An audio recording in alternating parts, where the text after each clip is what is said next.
మన స్టోరీ చెప్పుకోవట్లేదు. అవునా? ఈరోజు చక్కగా మీరు మోడల్ బాగా నేర్చుకోవాలి. ఓకే. ఒక పెద్ద అడవి ఉందంట. అడవిలో ఏముంటాయి? చాలా జంతువులు ఉంటాయి కదా. చిన్న జంతువులు ఉంటాయి, పెద్ద జంతువులు ఉంటాయి, పక్షులు ఉంటాయి, గోడలు జంతువులు ఉంటాయి కదా. అవన్నీ చాలా స్నేహంగా ఉంటాయి, బాగా ఆడుకుంటాయి. మళ్ళాగా కాదు, ఆడుకుంటూనే ఉంటాయి, తింటూనే ఉంటాయి, ఎప్పుడు బిజీగా ఉంటాయి ఆ ఫుడ్ వెతుక్కోవడంలో. అలాగా కుందేలు ఒక చిన్న కొండ మీదకి వెళ్ళి చక్కగా గంతులేస్తూ బాగా ఆడుకుంటుందంట. ఆడుకుంటూ ఉంటే కుందేలు కాలు జారి కొండ నుంచి కింద పడిపోయిందంట.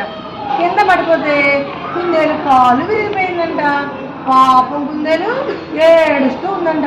అక్కడ ఎవరు చుట్టుపక్కల ఎవరు లేరు. ఆ చెట్టు కొమ్మ చివ్వన్న కింగ్ ఫిషర్ ఉందంట. కింగ్ ఫిషర్ ఫిష్ కోసం వెతుక్కుంటుందంట. అప్పుడు కుందేలు ఏడుపు వినిపించిందంట. ఎదుర్కొంటూ కుందేలు దగ్గరికి వచ్చిందంట.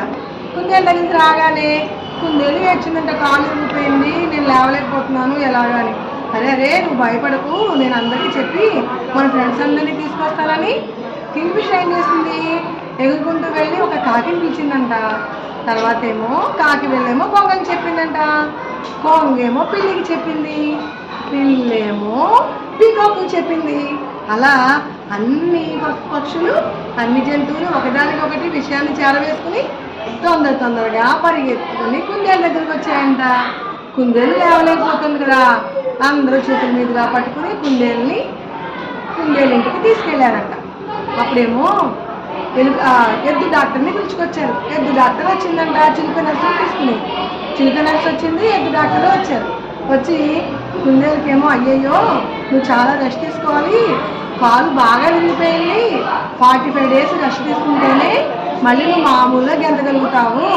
అందుకని మనం ఏం చేయాలి? ఇప్పుడు నీకు కట్టు కట్టాలి, కొన్ని ఇంజక్షన్ చేస్తాము, మందులు ఇస్తాము, కానీ నువ్వు బెడ్ మీదే ఉండాలి అని చెప్పారంట.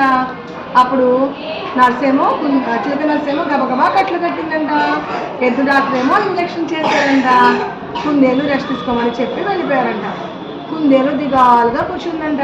అయ్యయ్యో నాకు ఎంత కష్టం వచ్చిందో కదా. అన్ని జంతువులు చక్కగా గెంతుతూ పరిగెడుతూ హాయిగా ఎంజాయ్ చేస్తాయి కదా.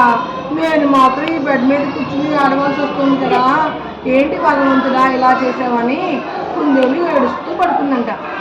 ఇంతలో అడవిలోంచి చెల్లి కొంగలన్నీ చకచకా వచ్చాయంట. వచ్చి కుందేలుతో ఉన్నాయంట. కుందేలు మామ ఏం చేస్తున్నావు? ఏడోకు నువ్వు, మేము ఉన్నాం కదా అని కుందేలుకి బోల్డన్ని ఫ్రూట్స్, అలాగే చక్కగా ఫిష్లన్నీ వేయించి తీసుకొచ్చాయంట కొంగలు. కుందేలు కూర్చుని చక్కగా వాటితో మాట్లాడుతూ చక్కగా అవన్నీ తిందంట. తిని సాయంత్రం వరకు కొంగలన్నీ ఉన్నాయంట. ఆ రోజంతా హాయిగా గడిచిపోయిందంట కుందేలుకి. చాలా సంతోషపడిందంట కుందేలు.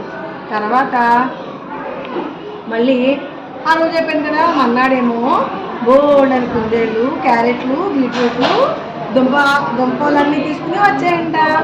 వచ్చి కుందేలుతో మాట్లాడాయంట. సాయంత్రం వరకు ఆ కుందేలు అన్నీ ఉన్నాయంట. చక్కగా కుందేలు కూడా ఆ బీట్రూట్లు, క్యారెట్లు అన్నీ తింటూ వాళ్ళతో హాయిగా గడిపిందంట ఆ రోజు. తర్వాత ఏమో ఇంకా డక్స్ ఉన్నాయి కదా, క్వాక్ అంటే డక్స్ అన్నీ వచ్చాయంట. అవి కూడా రాజంతా కలిపాయంట. నెక్స్ట్ ఏమో ఇంకా ఏమున్నాయి? అన్నీ వచ్చాయంట. అలాగే ఇంకా బర్డ్స్, కుక్కూలు, అలా యానిమల్స్ అన్నీ రోజు మంకీస్ కూడా వచ్చాయంట అరటిపళ్ళు తీసుకుని. మంకీకి కూడా పెద్ద గెల అరటిపళ్ళు తీసుకొచ్చి కుందేలు మామని పలకరించాయంట. కుందేలు అయితే ఎంతో సంతోషపడిందంట. అలాగా 30 days అన్ని జంతువులు రోజు వస్తూ చక్కగా ఏవోటి తీసుకొస్తూ ఫ్రూట్స్, వెజిటబుల్స్ అన్నీ తీసుకొస్తూ కుందేలుని ఎక్కడా బాధ లేకుండా చేసాయంట. కుందేలు అసలు దెబ్బ తగిలిన విషయమే మర్చిపోయిందంట. కుందేలుకు బాగా తగ్గిపోయిందంట. 40 రోజులు అయ్యేసరికి గెంతుకుంటూ అడవిలోకి వచ్చిందంట. అడవిలోకి వచ్చిన తర్వాత ఫ్రెండ్స్ అందరూ చుట్టుముట్టాయంట. ఎలా ఉంది మామ కుందేలు మామ అంటే కుందేలు మామ చెప్పిందంట, నేను చాలా అదృష్టవంతురాలని. ఎందుకంటే నేను దెబ్బ తగిలి అడవిలో ఉండకుండా ఇంట్లోనే ఉన్నాను కదా, కానీ నాకు ఇంట్లో ఉన్న ఫీలింగే లేదు, అడవిలో ఉన్నట్టే ఉంది. ఎందుకంటే ప్రతిరోజు ఎవరో ఒకరు వస్తూ పోతూ నాతో మాట్లాడుతూ నాకు అన్నీ తీసుకొస్తూ చక్కగా నన్ను బాగా చూసుకున్నారు. మీరు అందరూ రావడం వల్ల నేను చాలా సంతోషంగా ఉన్నాను. అందువల్ల నా ఆరోగ్యం చాలా బాగుంది. నేను తొందరగా కోలుకున్నాను, అందరికీ కృతజ్ఞతలు చెప్పిందంట కదా. బాగుంది కదా. మరి కుందేలు ఎలా తొందరగా కోలుకుంది?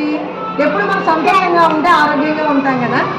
మనకి దెబ్బ తగిలినా, మనకి ఎలాంటి బాధ కలిగినా మనం ఫ్రెండ్స్తో షేర్ చేసుకుంటూ చక్కగా సంతోషంగా ఉంటే ఎలాంటి బాధ అయినా చిన్నది అయిపోతుంది కదా.